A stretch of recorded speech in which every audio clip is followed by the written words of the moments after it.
तो अभी तक हमने पाइथन और पिप दोनों हमने इंस्टॉल करके देख लिया है। अगर हम लोग यहाँ पर लिखते हैं पाइथन या py, अगर आप विंडोज़ पर हैं तो भी लिख सकते हैं। और यहाँ पर अगर आप वर्जन लिखते हैं तो यहाँ पर देखिए पाइथन का जो वर्जन हम लोग यूज़ कर रहे हैं वो है 3.13.2 करके, जो अभी तक का लेटेस्ट वर्जन है। और साथ में अगर आप पिप करके भी लिखते हैं, मैं आप लिखता हूँ पिप, और ये हो गया आपका वर्जन।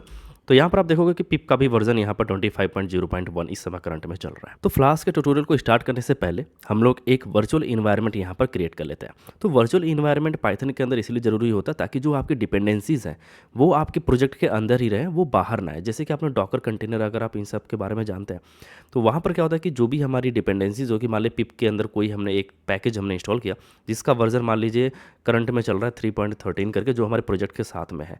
कुछ दिन बाद उसका नया वर्जन आ जाएगा, तो अगर हम लोग उसको अपडेट करते हैं तो जो प्रोजेक्ट के अंदर जो डिपेंडेंसीज है वो अपडेट नहीं होनी चाहिए। तो वो एक आइसोलेटेड हो जाएगा, यानी कि एक पैकेज बन जाएगा साथ में, एक तरह से वो बंडल रहेगा उसके साथ में। तो इसलिए हम लोग यहाँ पर वर्चुअल इन्वायरमेंट का यूज़ करते हैं। इससे क्या होता है कि आइसोलेटेड हो जाता है जो भी हमारे पैकेज होते हैं या जो प्रोजेक्ट होता है, और वो डिपेंडेंसीज हमारी मैनेज ईजिली रहती है और वो अपडेट नहीं होते।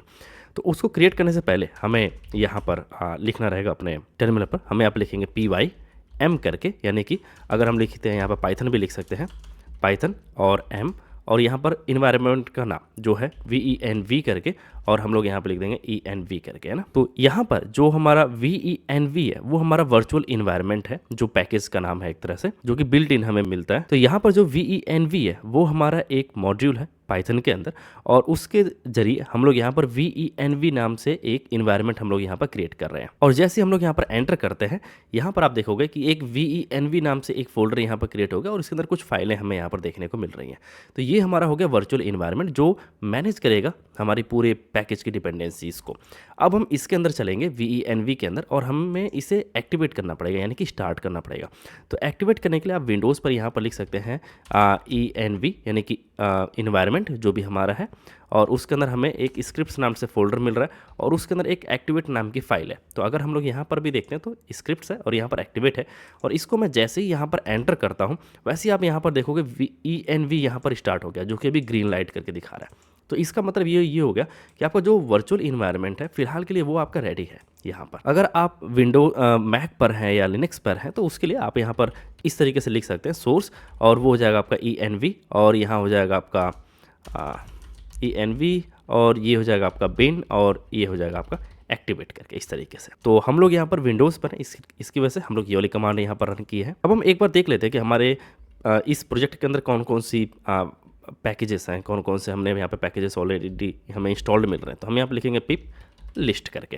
तो जैसे हम लोग यहाँ पर लिस्ट करें तो सिर्फ हमें पिप यहाँ पर देखने को मिल रहा है और कोई पैकेज यहाँ पर इंस्टॉल्ड नहीं है।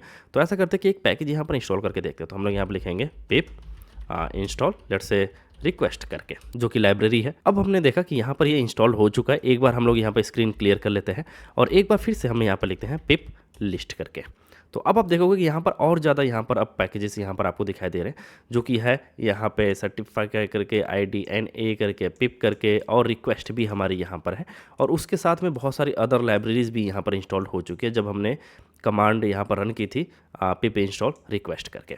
ओके, तो ये हमारी जो लाइब्रेरीज़ है वो हमारे इंस्टॉल्ड हो चुकी है अब हमारे इस इन्वायरमेंट के अंदर, जो हमारा प्रोजेक्ट है इसके अंदर।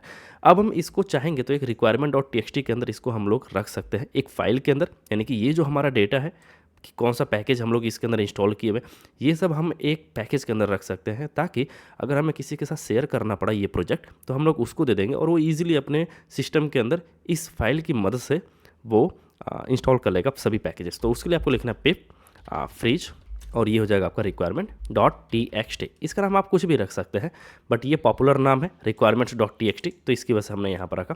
तो अब आप देखोगे कि फ्लास्क ट्यूटोरियल के अंदर हमें एक requirement.txt नाम से एक फ़ाइल मिली है, और जैसे मैं इसको यहाँ पर एंटर करता हूँ तो वो सभी लाइब्रेरीज आप देख पाओगे जो हम यहाँ पर देख पा रहे हैं इनके वर्जन के साथ में, है ना। तो इसका फ़ायदा ये होगा कि अगर किसी और को अगर आप ये प्रोजेक्ट शेयर करते हो तो उसको डायरेक्टली ये requirement.txt फाइल सिर्फ चाहिए होगी, और इसी की मदद से वो वहाँ पर इंस्टॉल कर लेगा, अपना इन्वायरमेंट क्रिएट करेगा, और उसके अंदर वो इंस्टॉल करके उसको अपने प्रोजेक्ट को देख पाएगा। अगर आपको इसको डीएक्टिवेट करना है, क्योंकि अभी हम इसके अंदर हैं इन्वायरमेंट के अंदर, अभी ये एक्टिवेट है, तो यहाँ पर आपको सिंपल लिखना है डीएक्टिवेट। बस आपको एंटर करना है। अब आप वापस देखिए, अब आप यहाँ पर पाइथन के अंदर आप आ चुके हैं, जो आपके ओरिजिनल पाइथन जहाँ पर आपकी रन हो रही है। अदरवाइज़ आप यहाँ पर इन्वायरमेंट के अंदर थे, तो इन इन्वायरमेंट के अंदर ये एक सेल्फ बंडल्ड है, जिसके अंदर आपको सभी पाइथन वगैरह के वर्जन आपको मिल जाते हैं, या सब कुछ जो आपकी लाइब्रेरीज़ है वो सभी आपकी यहाँ पर मैनेज्ड रहती हैं।